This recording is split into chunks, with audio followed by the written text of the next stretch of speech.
गोवा जो है एक यात्रा का वर्णन है। ये लिखा है मिस्टर विनय शर्मा ने, राइटर। गोवा आप लोग में से बहुत सारे लोगों ने देखा होगा।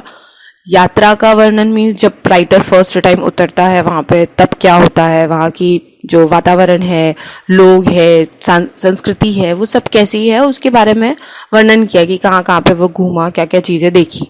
तो ये कोई स्टोरी नहीं है, उन्होंने सिर्फ गोवा के बारे में लिखा हुआ है। गोवा, ये नाम सुनते ही सभी का मन तरंगायित हो उठता है, और हो भी क्यों ना। यहाँ की प्रकृति, आबो हवा और जीवन शैली का आकर्षण ही ऐसा है कि पर्यटक खुद ब खुद वहाँ खींचे चले जाते हैं। अब गोवा नाम सुनते ही आपके दिमाग में भी वहाँ के बीचेस आते हैं, चर्च आते हैं, बहुत अच्छा दिखता है वहाँ पे, क्योंकि वहाँ की प्रकृति, आबो हवा, वो आबो हवा मतलब वहाँ का जो वातावरण है वो सब इतना अच्छा है कि लोग अपने आप वहाँ पर जाने की सोचने लगते हैं। कभी भी किसी को भी पूछो कि वेकेशन में मतलब अगर आजू बाजू में जाना हो तो लोनावला, गोवा, ये सब कॉमन चीज़ है। और देश के हर कोने से यहाँ पर लोग आते हैं। ये एक छोटा सा राज्य है लेकिन फिर भी यहाँ पर विदेशी लोग हैं, भारत के लोग हैं, बहुत सारे लोग दिखते हैं यहाँ से। तो ये जो राइटर है परिवार के साथ इंदौर से गोवा जा पहुंचा। खंडवा से मेरे अभी इसने कहाँ कहाँ से क्या क्या रिलेटिव्स आए, कहाँ से ट्रेन पकड़ी वगैरह वो सब भी है। तो अपने परिवार के साथ इंदौर से आए ये राइटर। आपको वो जो संजाल वगैरह है ना उसमें पूछते हैं। इंदौर से गोवा जा पहुंचा। खंडवा से मेरे साड़ू भाई भी सपरिवार हमारे साथ शामिल हो गए। साड़ू भाई मतलब साली के हस्बैंड। 23 नवंबर को जब गोवा एक्सप्रेस मडगांव रुकी तो सुबह का उजास हो गया था। मतलब जब राइटर पहुंचे तो 23 नवंबर हो चुका था, और वो कौन सी ट्रेन में गए थे? गोवा एक्सप्रेस में। सुबह सुबह पहुंचे थे। वहाँ से एक जैसे ही हम लोग प्लेटफॉर्म से उतरते हैं टैक्सी वगैरह आना शुरू ही हो जाती है। तो टैक्सी ने हॉर्न बजाया और फटाफट वो लोग एक टैक्सी में बैठ गए। फिर टैक्सी एक पतली सी सड़क पर दौड़ पड़ी, और अभी सुबह वहाँ पर जो बीचेस है उनकी वजह से ठंडी हवाएं आती रहती है। तो वहाँ से ठंडी हवाओं की वजह से उनकी पूरी जो थकावट थी ट्रेन की वो सब मिट गई, और उन्होंने सोचना शुरू किया कि पर्यटन में बहुत आनंद आने वाला है। मतलब बहुत अच्छी स्टार्टिंग हुई और अभी बहुत मज़ा आएगा।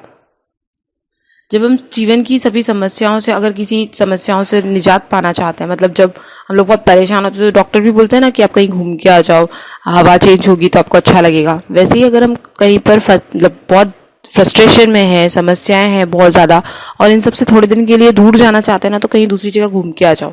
बदले हुए वातावरण के कारण मन तरोताज़ा हो जाता है और शरीर को थोड़ा आराम मिल जाता है, हमारा दिमाग भी थोड़ा फ्रेश हो जाता है। कुछ देर बाद जब टैक्सी मडगांव के पास 5 किलोमीटर दूर दक्षिण में स्थित कस्बा मैनालियम के एक रिसोर्ट में आकर रुकी। रिसोर्ट में इन्होंने पहले से बुकिंग करके रखी थी। तो ये टैक्सी मडगांव स्टेशन से 5 किलोमीटर दूर एक कस्बा है मैनालियम, वहाँ के छोटे छोटे कस्बों के नाम में से एक है, वहाँ का एक रिसोर्ट है, वहाँ पे आके रुक गई। इसलिए औपचारिक खाना पूर्ति कर हम आराम करने के इरादे से अपने अपने सूट में चले गए। अपने अपने सूट में मतलब 2 अलग अलग सूट बुक किए होंगे, इनके साड़ू भाई के लिए अलग से और इनके खुद के परिवार के लिए अलग से। तो वहाँ पर वो लोग आराम करने चले गए, और जब वो लोग कमरे से बाहर निकले तो उन्होंने सोचा कि पहले हम देख तो ले कि गोवा में क्या खास बात है, हमको कहाँ कहाँ घूमना चाहिए। तो उन्होंने देखा कि जो गोवा है ना वो 2 भागों में बटा हुआ है, दक्षिण गोवा और उत्तर गोवा। और जो इसकी राजधानी है पणजी, वो मांडवी नदी के किनारे पर है। यह नदी काफ़ी बड़ी है तथा वर्ष भर पानी से भरी रहती है।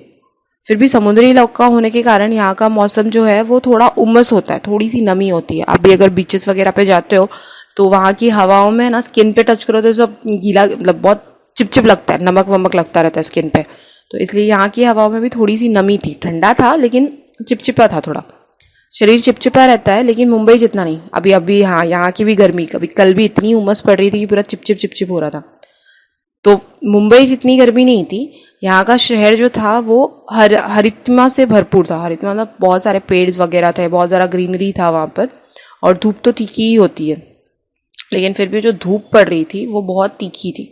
अब अगर आपको संजाल पूछा कि गोवा के वातावरण के बारे में डिस्क्राइब करो, गोवा के वातावरण के बारे में बताओ, तो गोवा का वातावरण समुद्री इलाका होने के कारण मौसम प्राय जो था वो उमस था। तो मौसम प्राय उमस रहता था, हवा में नमी बनी रहती थी, और हरितिमा थी वहाँ पर, लेकिन धूप वहाँ की भी तीखी थी।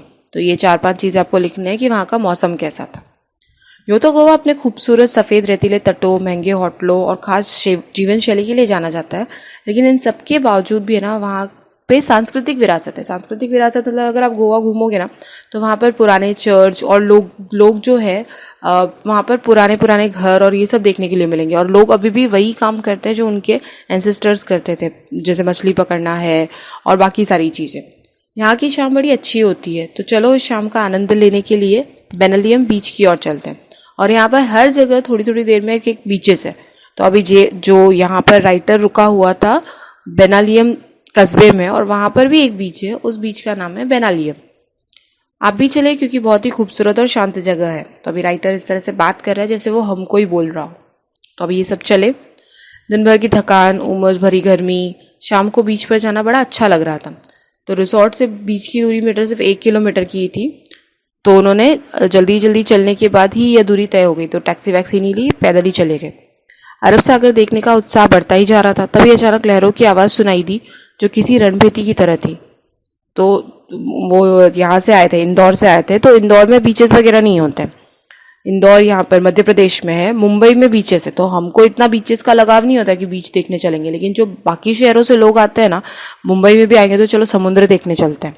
तो इन शहरों से जो लोग आते हैं उनको बहुत अच्छा लगता है समुद्र देखना। अपने लिए तो रोज की बात है। जू बीच है वगैरह, बहुत सारे बीचेस है यहाँ पे। तो ये लोग फटाफट दौड़ रहे थे और इनको अरब सागर देखने की बहुत जल्दी थी। तो जैसे ही पास में जाते हो आप बीच के तो जोर जोर से आवाज़ आना शुरू होती है लहरों की। ऐसे ही इनको भी रणभेदी मतलब रण मतलब होता है युद्ध को भेदने वाली जोर जोर से आवाज़ें आ रही थी। तो फटाफट दौड़े। सड़क पीछे रह गई। जैसे ही बीच स्टार्ट हुआ रेत शुरू हो गई। और रेत पे चलना तो थोड़ा मुश्किल ही होता है।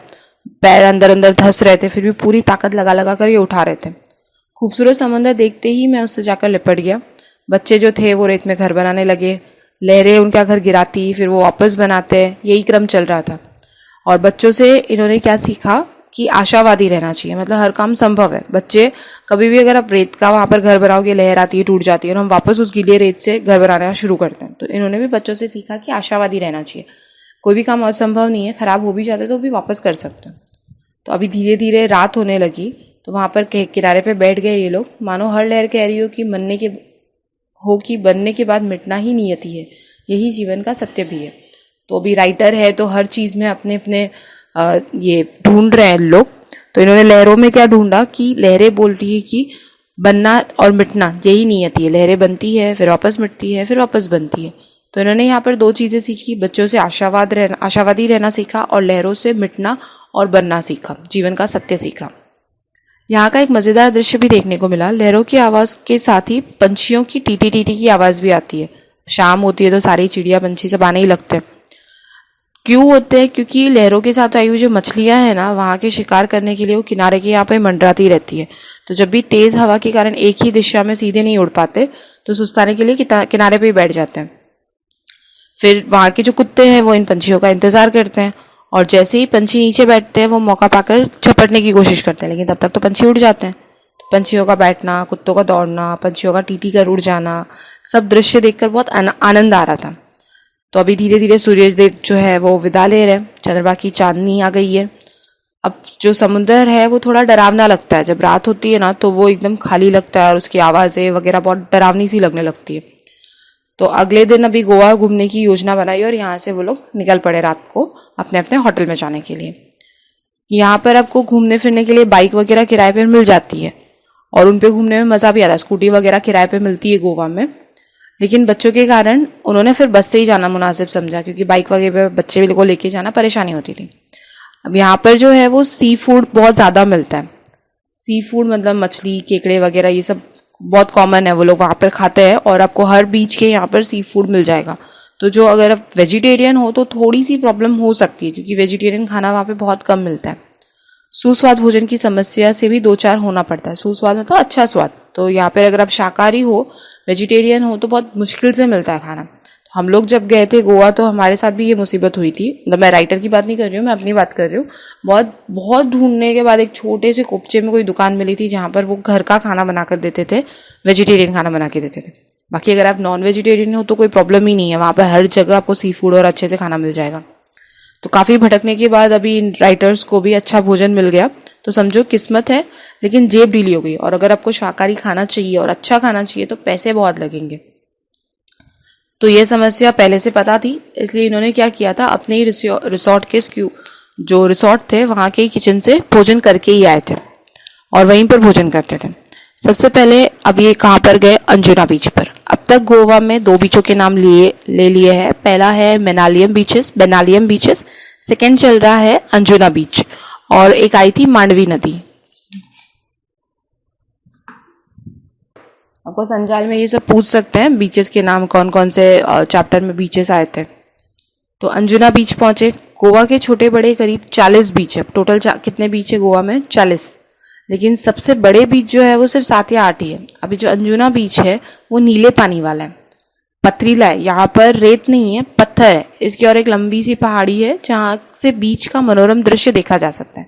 समुद्र तक जाने के लिए थोड़ा नीचे उतरना पड़ता है क्योंकि पहाड़ पर है। नीला पानी काले पत्थरों पर पछाड़ खाता रहता है, मतलब अगर पानी आता है तो जोर जोर से टक्कर मारता है पत्थरों को, और पानी के काट से ना पत्थरों पे बहुत सारी जगह छेद हो गए और पत्थर कमजोर हो चुके हैं। साथ ही जो समुद्र है काफी पीछे हट जाने से कई पत्थरों के बीच में पानी भर गया। जब पत्थरों पे वो लहर आती है तो पत्थरों के बीच में काफी पानी भर जाता है, तो इससे वहाँ काई से अपना घर बना लिया है। और पत्थर है, पानी है, गीला हो गया है तो वो चिकचिकना हो जाता है, तो वहाँ पर काई जमा हो गई है, तो कंटिन्यूसली वहाँ से फिसलने का डर लगा रहता है। तो यहाँ से राइटर को सीखने को मिलता है, लेकिन संघर्षों में ही जीवन है। इसलिए यहाँ का घूमने का आनंद कब आएगा? जब आप थोड़ा सा संघर्ष करोगे। तो अब तक राइटर ने 3 सीख दी है। पहली है आशावाद रहना, सेकेंड है बनना मिटना ही जीवन है, और तीसरा है संघर्षों में ही जीवन है। तो यहाँ युवाओं का दल तो अपनी मस्ती में डूबा रहता है, लेकिन परिवार के साथ आए पर्यटकों का ध्यान अपने बच्चों को खतरों से सावधान करने में ही, दिशा निर्देश देने में ही लगा रहता है। तो अगर आप सिंगल हो, ऐसे ही घूमने जा रहे हो तो बहुत मज़ा आएगा क्योंकि आपके ऊपर कोई रिस्पॉन्सिबिलिटी नहीं है। लेकिन अगर आप विद फैमिली जा रहे हो और बच्चे हैं तो बच्चों को ही बचाने में ही ध्यान चला जाएगा कि यहाँ मत जाओ, ये मत करो। बच्चों के साथ घूमना मतलब तो यही सब करते रहो। तो अभी राइटर ने देखा कि समुद्र किनारा होते हुए भी बेनालियम बीच था अंजुना बीच का अपना अपना सौंदर्य है। मतलब दोनों अलग अलग बीचेस है, लेकिन फिर भी दोनों यूनिक बीचेस है। बेनालियम बीच में क्या था? रेतीला था। मछुआरों की पहली पसंद थी। वो सुबह सुबह जाते और बहुत सारी मछलियाँ पकड़ते थे। इतनी सारी मछलियाँ स्थानीय बाजारों में बेची जाती थी। इनका निर्यात बिल्कुल भी नहीं होता था। निर्यात मतलब इम्पोर्ट नहीं होता था, निर्यात मतलब एक्सपोर्ट नहीं होता था। तो जो भी मछलियाँ वो लोग पकड़ते थे वो वहीं के बाज़ार में बिक जाती थी, उनको एक्सपोर्ट नहीं करते थे। लेकिन जो अंजुना बीच था ना, वो गहरा पानी और नीले पानी वाला था और पत्थरों का था। तो यहाँ पर बॉलीवुड की पहली पसंद थी और बहुत सारी हिट फिल्मों की शूटिंग्स भी यहाँ हो चुकी थी। दोनों बीच जो है ना, व्यावसायिक पर मूल अंतर व्यवसाय की प्रकृति का है। मतलब दोनों जो बिजनेस के हिसाब से अलग अलग है।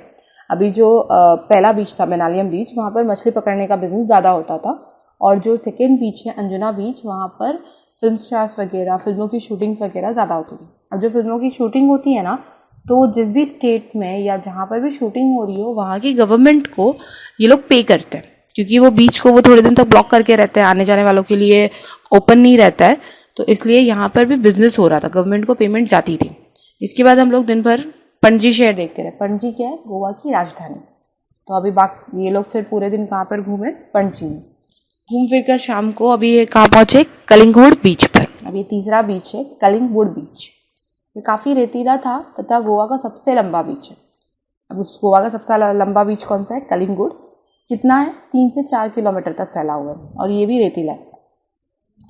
यहाँ पर्यटक बड़ी संख्या में आते थे। यही कारण था कि स्थानीय लोग का व्यवसाय का केंद्र था। जहाँ पर भी लोग घूमने फिरने ज़्यादा जाते हैं ना, तो वहाँ के लोकल लोग वहाँ पे छोटी छोटी दुकानें बना ही देते हैं।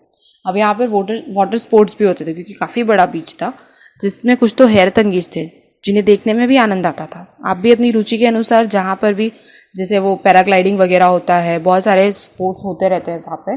तो अगर आपको भी किसी खेल में हिस्सा लेना हो तो अपने अपने हिसाब से कर सकते हो। सबसे अधिक रोमांच पैराग्लाइडिंग में ही आया, क्योंकि पैराग्लाइडिंग के साथ ना ऊपर उड़ने को मिलता, तो काफ़ी ऊंचाई से अथाह जलराशि का दिखना कितना विस्मयकारी था। विस्मयकारी मतलब बहुत आश्चर्यजनक था, बहुत खुशी हुई उनको।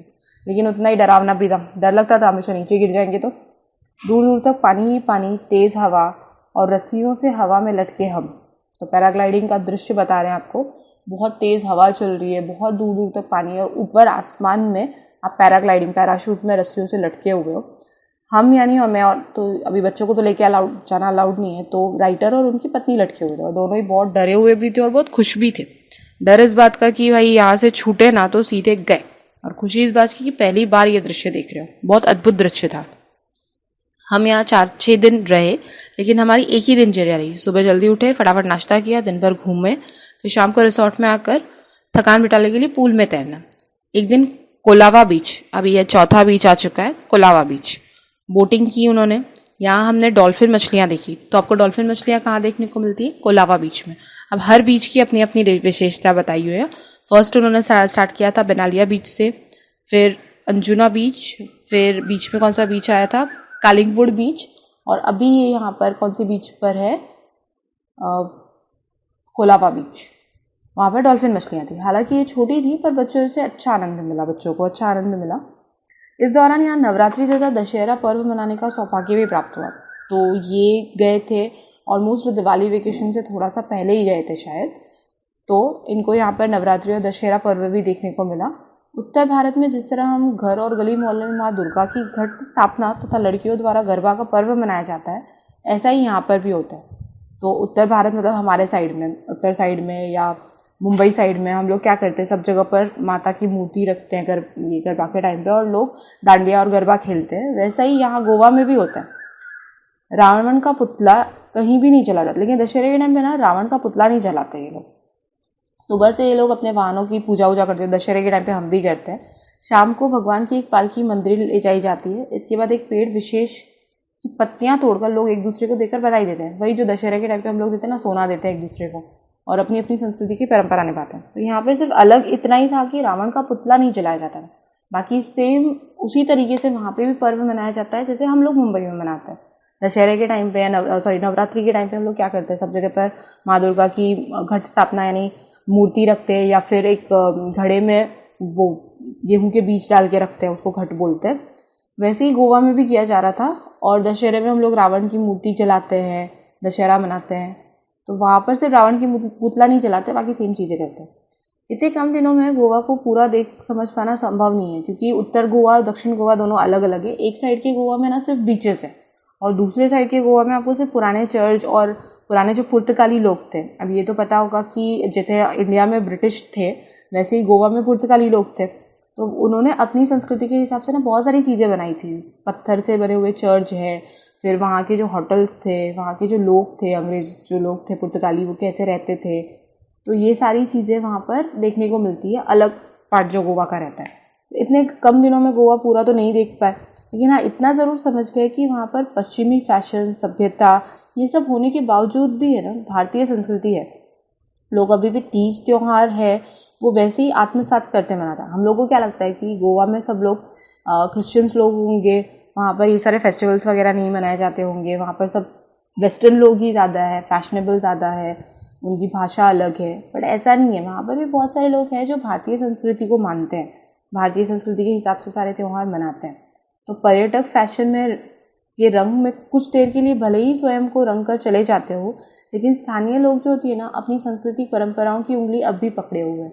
तो उनकी अपनी एक संस्कृति है। पर्यटक जो होते हैं वो भले ही ऐसा लगता हो कि यार हम यहाँ पर गोवा में आए हैं, बहुत सारे फॉरेनर्स देखने को मिलेंगे, बहुत सारे ओपन अप है, जैसे अमेरिका वगैरह होता है वैसे ही यहाँ पर भी काफ़ी कुछ ओपन अप है। तो आपको वहाँ जाके भले ही ऐसा लगता है कि हम लोग विदेश में आ गए, ये इंडिया का पार्ट तो हो ही नहीं सकता है, लेकिन फिर भी वहाँ के जो लोकल लोग हैं ना, वो अभी भी दिल से इंडियन है और वो अपनी संस्कृति को पकड़े हुए हैं। आप वहाँ के घरों में जाओगे, वहाँ के लोगों से मिलोगे ना, तो वो अभी भी संस्कृति ही भारतीय संस्कृति के हिसाब से ही है, वो फॉरेनर नहीं बने। हम सिर्फ वहाँ जाकर अपने आप को फॉरेनर समझने लग जाते हैं, क्योंकि वहाँ पर काफ़ी कुछ ओपन अप है, बीचेस में आप आराम से घूम सकते हो, कुछ भी कर सकते हो।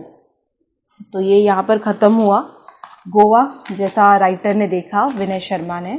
अब आपको होमवर्क में इसका स्वाध्याय करके आना है।